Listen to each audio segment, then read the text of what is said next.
Khabib is an animal. Now, anyone that understands English and a bit of demographics understands that that's praise in this context. But beyond that, how does that help us enter into discussion about the Quran? Well, in English and Arabic and other languages, there are these things that are called metaphors. And metaphors consist of a tenor and a vehicle. So in Khabib is an animal, Khabib is the tenor, and animal is the vehicle. If I were to say uh, uh, Zaid is a dinosaur, then Zaid would be the tenor and dinosaur would be the vehicle, or roughly in Arabic, the mushabbah and the mushabbah bihi. Now, there's a particular kind of metaphor in Arabic that's called isti'ara, and it is when either the tenor or the vehicle is omitted. And what happens is that the metaphor just runs even deeper because instead of saying that, for example, Zaid is a lion, which mentions both the tenor and the vehicle, rather you say something like Zaid roared, and so therefore you don't explicitly mention that the vehicle is a lion, but you compare him to a lion implicitly by saying that he roared. And such figurative devices exist in the Quran. Allah subhanahu wa ta'ala says in ayah 154 of Surah Al-A'raf, Surah 7, أعوذ بالله من الشيطان الرجيم ولما سكت عن موسى الغضب أخذ الألواح.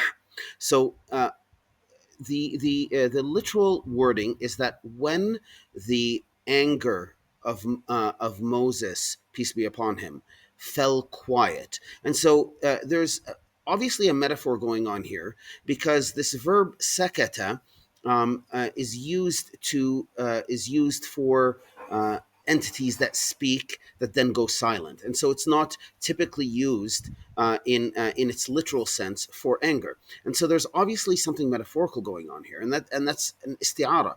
But here's the interesting thing: because the isti'ara can exist in this verb sakata, right?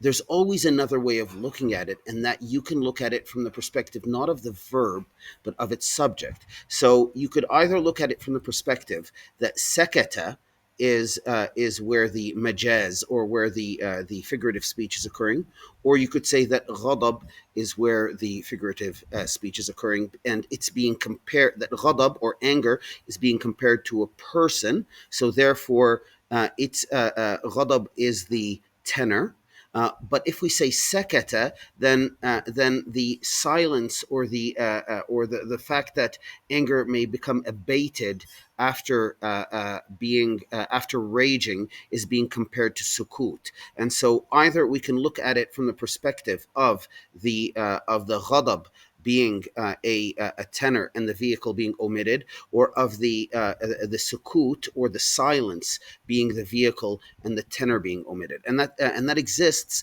whenever the majaz, or the metaphorical language, occurs in a verb, or in a particle.